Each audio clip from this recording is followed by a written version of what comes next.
Mummy की call आई थी ना, तो रिपोर्ट तो आ चुकी है। मतलब डॉक्टर से दिखाया तो नहीं है, बट जिन्होंने अल्ट्रासाउंड किया है तो उनसे पूछा है कि, तो उन्होंने बोला कि रिपोर्ट ठीक नहीं है, बाकी आपके डॉक्टर बता देंगे कि क्या दिक्कत हो रही है। बट सुन के अच्छा नहीं लगा कि रिपोर्ट ठीक नहीं है।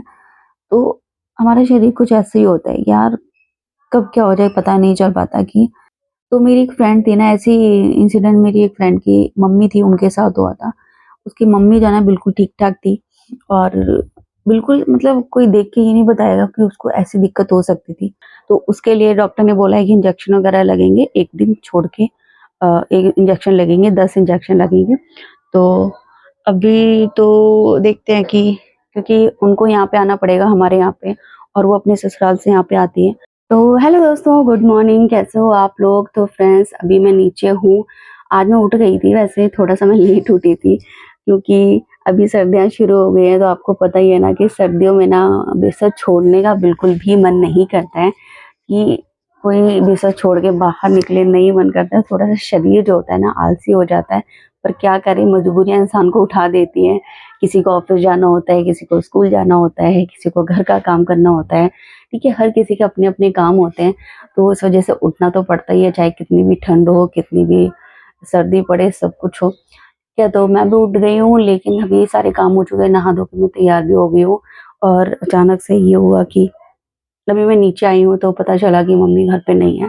मम्मी को फ़ोन किया तो उन्होंने बोला कि मैं हॉस्पिटल जा रही हूँ।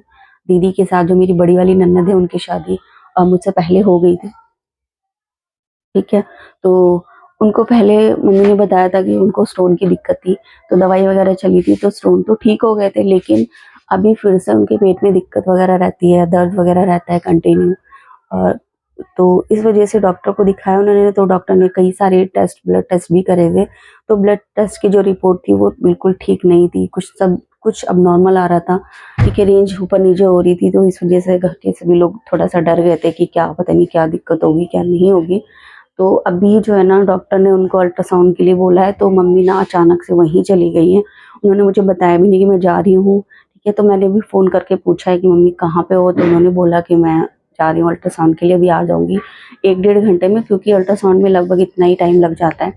तो अभी वहीं पे हैं, फिर देखते हैं कि क्या रिपोर्ट आती है, क्या नहीं आती है, ठीक है? क्योंकि भगवान अच्छी रिपोर्ट आए, कुछ भी दिक्कत ना हो, क्योंकि हमारा शरीर देखो बाहर से तो हम अच्छे खासे दिखते हैं, लेकिन क्या होता है, क्या नहीं होता, बीमारियाँ मतलब कुछ समझ नहीं आता। तो इस वजह से बाहर से वो देखने में बहुत ठीक-ठाक लगती हैं, लेकिन कुछ दिन से ऐसा हो रहा है कि उनके पेट में दर्द है, पैरों में सूजन वगैरह रहती है, खड़ा नहीं हो जाता, ठीक है? पैरों में, या जो पैर तलवे होते हैं ना, वो बहुत ज़्यादा दुखते हैं, इस वजह से ना उनको दिखाना पड़ रहा है। वैसे तो वो ठीक थी, तो अभी देखते हैं कि अल्ट्रासाउंड की रिपोर्ट क्या आती है। तो दोस्तों, अभी मम्मी की कॉल आई थी ना, तो रिपोर्ट तो आ चुकी है। मतलब डॉक्टर से दिखाया तो नहीं है, बट जिन्होंने अल्ट्रासाउंड किया है तो उनसे पूछा है कि, तो उन्होंने बोला कि रिपोर्ट ठीक नहीं है, बाकी आपके डॉक्टर बता देंगे कि क्या दिक्कत हो रही है। तो मम्मी ने बोला कि हाँ, यही चीज़ हो रही है, तो मम्मी की कॉल आई थी तो उन्होंने बताया मुझे। तो अभी देखते हैं कि जहाँ से उन्होंने जहाँ वो दिखा रही हैं, तो वो क्या बताते हैं, क्या नहीं बताते, बट सुन के अच्छा नहीं लगा कि रिपोर्ट ठीक नहीं है। तो हमारा शरीर कुछ ऐसे ही होता है यार, कब क्या हो जाए पता नहीं चल पाता। कि बाहर से इंसान बहुत ज़्यादा अच्छा दिखता है, हट्टा-कट्टा दिखता है, लेकिन फिर भी उसको अंदर-अंदर उसका शरीर जो है पूरी तरह से खोखला होता है। तो मेरी एक फ्रेंड थी ना, ऐसी इंसिडेंट मेरी एक फ्रेंड की मम्मी थी, उनके साथ हुआ था। उसकी मम्मी जो है ना बिल्कुल ठीक-ठाक थी, और बिल्कुल मतलब कोई देख के ये नहीं बताएगा कि उसको ऐसी दिक्कत हो सकती थी। कि बिल्कुल ठीक-ठाक थी, चलती-फिरती थी, काम पे वो जॉब करती थी। वो जॉब करने जाती थी, तो मेरी फ्रेंड जो थी, तो वो बोलती थी मम्मी को ऐसी दिक्कत होती होती है। तो मैंने पूछा क्या दिक्कत हो रही है? तो फिर उसने बताया कि उनको ना कैंसर था, ओवेरियन केस कैंसर था। तो ये दिक्कत हो रही थी, शरीर जो है ना धीरे-धीरे जो है ना घिस रहा था, कि समझ नहीं आ रहा तुमको क्या हो रहा है, क्या रही हो? बता रही थी कि मैंने हर जगह दिखाया, ठीक है? सभी जगह उसने टेस्ट वगैरह भी कराए थे। और ऐसा भी होता है कि जब हमें पता नहीं होता ना कि क्या दिक्कत हो रही है शरीर में, तो समझ नहीं आता कि क्या करें, क्या ना करें। फिर जो भी डॉक्टर बताता है ना, हम वही चीज़ करते जाते हैं, करते जाते हैं।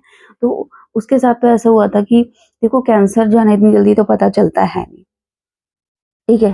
कि हम जो है इधर-उधर की थोड़ी बहुत दवाइयाँ वगैरह कराते रहते हैं, लेकिन फिर जो कैंसर की स्टेज जो है ना बढ़ जाती है, तो उसकी मम्मी को सेकंड स्टेज का कैंसर था, ठीक है? तो वो ऐसे ही दवाई ले रही थी नॉर्मल, जो लोकल डॉक्टर होते हैं तो उनसे दवाई ले लेके, वो थोड़ा बहुत दर्द वगैरह होता था तो वो दवाई लेके ठीक हो जाती थी, तो फिर दोबारा जाती नहीं थी।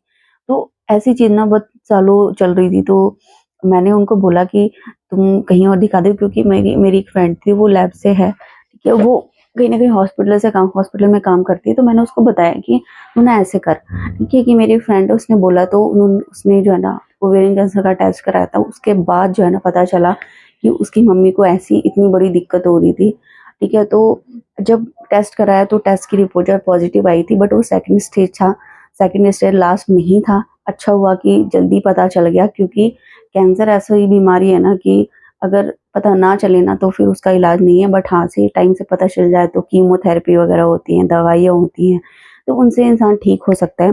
तो सेकंड स्टेज का उसको ओवेरियन कैंसर था, उनकी मम्मी को। मेरी जो सहेली है, तो शुक्र है अभी वो बिल्कुल ठीक-ठाक हैं, क्योंकि ट्रीटमेंट वगैरह चला, इलाज कराया वो, तो अभी काफ़ी अच्छी हैं वो, और अभी भी वो सही से दवाई वगैरह ले रही हैं। तो ये होता है कि हमारा जो शरीर है ना कब साथ छोड़ दे कुछ पता नहीं है, कि शरीर में हमें थोड़ी बहुत दिक्कत होती है तो हम क्या करते हैं, नॉर्मली पेन किलर खा लेते हैं, ठीक है? कि ऐसी-वैसी दवाई खा लेते हैं कि चलो ठीक हो गया तो ठीक है, बट ऐसा नहीं करना चाहिए कि किसी बॉडी के किसी भी पार्ट में अगर बहुत ज़्यादा दिक्कत बन रही है कि और वो दिक्कत सालों से है, तो कहीं न कहीं हमें इसी तरह के टेस्ट वगैरह करा लेने चाहिए। इनको हल्के में नहीं लेना चाहिए, तो यही दिक्कत जो है ना मेरी दीदी के साथ भी हो गई है, ठीक है? कि अभी उनको स्टोन था, तो स्टोन का तो पता चल गया कि स्टोन था, तो उनको ठीक हो गया। बट अभी क्या हो गया है कुछ समझ नहीं आया, तो डॉक्टर ने भी ये बोल दिया कि रिपोर्ट अच्छी नहीं है, कुछ ना कुछ दिक्कत ज़रूर है। तो मम्मी तो बहुत ज़्यादा परेशान हो गई होंगी, मुझे पता है, क्योंकि वो छोटी-छोटी बातों को लेकर ना बहुत ज़्यादा टेंशन ले लेती हैं, और फिर उनका बीपी हाई हो जाता है, उनको और ज़्यादा दिक्कत बढ़ जाती है, और अभी वो उनके साथ में ही है, तो मैं समझ सकती हूँ कि हालत क्या हो रही होगी, वो बहुत ज़्यादा परेशान हो रही होंगी। और अभी थोड़ी देर में वो लोग आ जाएँगे, जब तक मैं खाना वगैरह बना लेती हूँ, कुछ न कुछ पूछती हूँ क्या बनाना है, क्या नहीं बनाना है। तो जब तक मम्मी और दीदी वगैरह आती हैं, तब तक मैं थोड़ा-सा ना किचन की सफाई कर देती हूँ और थोड़ा-सा काम कर लेती हूँ। और अभी पूछ तो लिया है मैंने कि क्या बनेगा, क्या नहीं बनेगा, क्योंकि अब इतनी लेट में आएँगे तो खाना वगैरह तो खाएँगे ही। तो मैं देखती हूँ कि अभी क्या बनाना है, तो मँगवाऊँगी, थोड़ा सामान घर पे नहीं है, और उसके बाद जो है ना जब तक मैं किचन साफ कर लूँ, क्योंकि जब वो आ जाएँगे तो और भी ज़्यादा मैं बिज़ी हो जाऊँगी, धीरे-धीरे काम जो है ना बहुत ज़्यादा हो जाएगी। तो अभी ये चीज़ कर लेती हूँ। तो होता है ऐसा कि काम को इकट्ठा करते रहो ना, फिर बहुत सारा काम हो जाता है, फिर जो है ना ऐसा लगता है यार ये काम कैसे होंगे, ठीक है? क्योंकि छोटे-छोटे काम जो है ना काफ़ी सारे हो जाते हैं, तो छोटे-छोटे कामों को ना साथ-साथ करते रहो ना तो सही रहता है। इतना ज़्यादा भारी भरकम नहीं लगता, बोझ नहीं लगता कि काम बहुत ज़्यादा है। तो इसलिए पहले तो अभी चाय वगैरह बनी थी ना सुबह, तो थोड़ा-सा किचन गंदा हो गया है। चाय हुआ था, चाय बनी थी, नाश्ता बना था, तो इस वजह से तो जब तक ये करती हूँ। खाना हमारे घर में लेट ही खाते हैं, खाना वगैरह जो है ना हमारे घर में लेट खाना होता है, 1-2 बजे के बाद ही खाते हैं, और इस वजह से खाना लेट में ही थोड़ा-सा बनता है। बहुत से लोगों के घर में ऐसा होता है कि खाना बहुत जल्दी खा लेते हैं, ठीक है? जल्दी लोग ऑफ़िस जाना होता है, बाहर जाना होता है, या कुछ लोगों की आदत होती है कि वो लोग जल्दी खाना खाते हैं, बट मेरे यहाँ पे नहीं है ऐसा। मेरे यहाँ पे तो लेट ही खाना खाते हैं, बेशक खाना जल्दी बना के रख दोगे ना तो भी वो खाएँगे 1 डेढ़ बजे के बाद ही खाना खाएँगे, पहले कोई भी नहीं खाता है। तो फिर मैं थोड़ा-सा लेट ही बनाती हूँ कि थोड़ी-सी रोटियाँ गरम वगैरह रहेंगी, और सब्ज़ी सब्ज़ी तो सुबह बन भी जाती है तो कोई दिक्कत नहीं होती है। बट रोटियों का ऐसा होता है कि गरम-गरम अच्छी लगती है, और सर्दियों में तो ऐसा होता है कि गरम रोटी ही पसंद होती है सभी को। तो अभी जो है ना वो करूँगी, और फिर मैंने अभी सर्दियाँ शुरू हो गई ना तो तलवे में दर्द होता है, उसके लिए मैंने सरसों का तेल और उसमें डाला था अजवाइन और मेथी। सरसों का तेल घरेलू नुस्खा मैंने बनाया था कि तलवे और जोड़ होते हैं ना, घुटने वगैरह, मम्मी वगैरह के दर्द होता है, और कई बार मेरे तलवे जो है ना दुखने लगते हैं खड़े-खड़े, तो उसके लिए मैंने तेल बनाया था, गरम किया था, सरसों के तेल में थोड़ी-सी मेथी और थोड़ी-सी सरसों, अजवाइन डाल के बिल्कुल जला दो, भून दो अच्छे तरीके से, तो ये बहुत अच्छा तेल बन जाता है। जिनको जॉइंट्स पेन की दिक्कत होती है, ठीक है, ज़्यादा देर तक खड़े रहते हैं, हड्डियों में दिक्कत होती है, तो उनके लिए तेल बहुत ज़्यादा असरदार है। और छोटे बच्चे जो होते हैं ना उनको सर्दी वगैरह से बचाने के लिए भी आप ये तेल जो है ना बना सकते हैं कि घर में अगर छोटे बच्चे हैं तो उनके रात में या शाम के टाइम पे हथेली में थोड़ा सा तेल लगा दो गरम करके और तलवे पैर के तलवों में लगा दो तो उनको दिक्कत नहीं होती है। तो अभी तो मैंने ये बनाया था क्योंकि मेरे खड़े-खड़े में मेरे जो पैरों की जो गाँठ है ना जॉइंट्स पेन में दिक्कत होने लगती है, पता नहीं अभी इतनी ज़्यादा एज तो हुई नहीं है लेकिन जो है ना बुड्ढों वाली सिम्पटम्स मुझ में दिखने लगे हैं।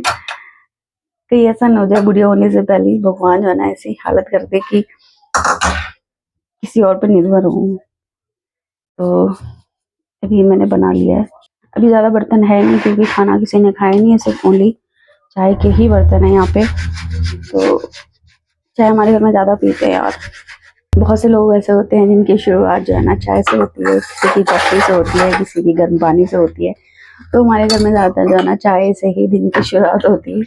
चाय लवर जो है ना हमारे घर में बहुत ज़्यादा है, ठीक है। चाय की सुर्खियों के साथ जब तक चाय सुड़क-सुड़क के ना पियो मज़ा ही नहीं आएगा, है ना? कि चाय को सिप-सिप करके मज़ा आ जाता है यार। तो लगभग 3 घंटे से ज़्यादा हो गए हैं और मम्मी का भी कुछ अता-पता नहीं है कि क्या रिपोर्ट आई, क्या हुआ, कुछ नहीं। मैंने कॉल भी किया था बट अभी उन्होंने फ़ोन नहीं उठाया। हो सकता है कि वहाँ पे ज़्यादा भीड़ हो या फिर ट्रैफ़िक हो, कुछ भी कई बार ऐसा हो जाता है कि ना बेल पर समझ नहीं आती, बेल बजती है, समझ नहीं आता कि बेल बज रही है शोर की वज़ह से। तो ये हो सकता है और रिपोर्ट तो नॉर्मल अबनॉर्मल थी ही, नॉर्मल नहीं थी तो हो सकता है कि अभी रिपोर्ट टेस्ट करा के जो है ना डॉक्टर के पास हो, इस वज़ह से नहीं आए हैं और टाइम तो काफ़ी हो गया है, तो देखते हैं कब तक आती है, कब तक नहीं, इंतज़ार करते हैं। तो मम्मी जो है ना 3:30 बजे के बाद आई थी, काफ़ी टाइम हो गया था, वो बता रही थी वहाँ पे ना भीड़ थी। जहाँ पे अल्ट्रासाउंड के लिए डॉक्टर ने भेजा था, तो वहाँ काफ़ी ज़्यादा भीड़ थी, इस वज़ह से थोड़ा-सा टाइम हो गया है। तो आ गए थे 3:30 बजे, फिर मैंने जल्दी से खाना वगैरह बनाया, रोटियाँ मैंने नहीं बनाई थी, तो वो बनाकर दीदी और जीजा को खिलाई और खाना क्योंकि खाली पेट आए थे, खाली पेट अल्ट्रासाउंड कराना था। तो अभी रिपोर्ट में तो ऐसा है कि उनको दिक्कत तो है, कुछ न कुछ दिक्कत है कि पथरी की वजह से है या फिर स्वेलिंग है थोड़ी-सी। तो उसके लिए डॉक्टर ने बोला है कि इंजेक्शन वगैरह लगेंगे 1 दिन छोड़ के 1 इंजेक्शन लगेंगे, 10 इंजेक्शन लगेंगे। तो अभी तो देखते हैं कि क्योंकि उनको यहाँ पे आना पड़ेगा हमारे यहाँ पे और वो अपने ससुराल से यहाँ पे आती हैं, तो थोड़ा-सा टाइम लग जाएगा। तो बात करेंगे कि वो इंजेक्शन अगर वहाँ पे लग जाते हैं तो वहीं पे लगवाएँगे, नहीं तो फिर डे हर दूसरे दिन जो है ना अ, अप डाउन करेंगी, यहाँ पे आएँगी, इंजेक्शन लगवा के फिर जाएँगी। तो देखते हैं जैसा सही होता है वैसा नहीं, वैसे देखे हैं जीजा जी क्या बताते हैं, मेरे जो ननद हैं उनके हस्बैंड। तो अभी तो 1 इंजेक्शन लगाना था बट वो उन्होंने लगवाया नहीं है, वो जल्दी से चले गए, अचानक से उनको याद नहीं रहा। क्योंकि खाली पेट थी तो डॉक्टर ने मना किया था कि खाली पेट इंजेक्शन नहीं लगेगा, आप कुछ खाना खा के आ जाओ, उसके बाद मैं लगा दूँगी। पर वो एकदम से चली गई क्योंकि बिकॉज़ जीजा जी ने फ़ोन किया था ना, तो उन्होंने बोला कि मेरे जीजा आ रहे हैं और तुम जल्दी से चली जाओ। तो वो जल्दी से चली गई, अचानक से जल्दी निकल गई, उनको याद नहीं रहा कि इंजेक्शन लगाना था। तो आज का इंजेक्शन उनका अ, आज नहीं लगना था बट अब कल या परसों आएँगे, तो फिर परसों से वो जो कोर्स होता है 10 दिन का वो पूरा करेंगे और उसके बाद जो है ना देखते ही दिक्कत शायद कम हो जाएगी। कम हो जानी चाहिए क्योंकि इंजेक्शन से ज़्यादा फ़ायदा होता है, तो देखते हैं। तो आज का ब्लॉग यहीं ख़त्म करते हैं, मिलते हैं नेक्स्ट ब्लॉग में, तब तक के लिए बाय।